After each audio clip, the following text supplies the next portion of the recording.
I'm Patricia Pearson and I work on architecture and spatial design. I work on broadly residential and small commercial projects, and I carry a project from the twinkle in the client's eye right through its delivery at the end of the job, when we all stand back and congratulate ourselves on a job well done.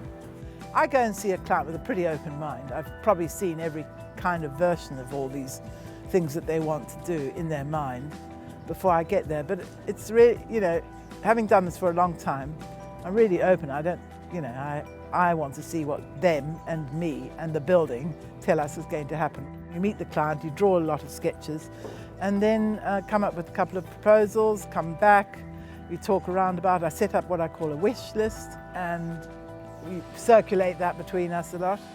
And then when it's pretty settled about what they want, we draw a proposal, get a price. I tend with smaller jobs not to do an estimate. And the great thing about having an architect work on something like this is that they have this vision, they can visualise what the end product is going to be.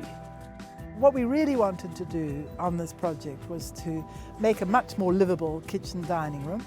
We wanted to make a connection between the living rooms and the kitchen. We wanted to make sure that it was warm enough. We wanted to get light in. The key thing now is the client goes on being involved. I'm open to people changing their mind. As long as we have enough time to do it, every time I come and meet the clients and we say, okay, yeah, all right, maybe we didn't imagine that and now it's going to be slightly different.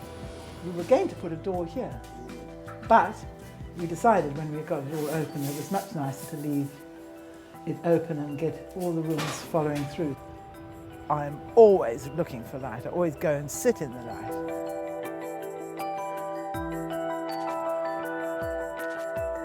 The other thing I like doing is thinking how people are going to sit.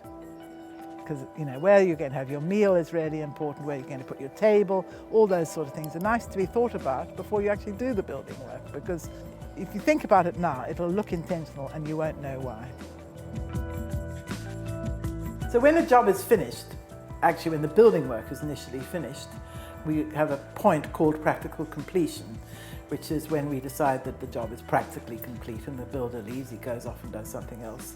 But it's not the end of the project, there's still the defects period when you come along and you have a look either 3 or 6 months later, depending on the size of the job, and 12 months later for services, by which time the heating has settled and you've been able to see if it goes wrong, the electrics are working, and at that stage you come and do the final write-off of the job.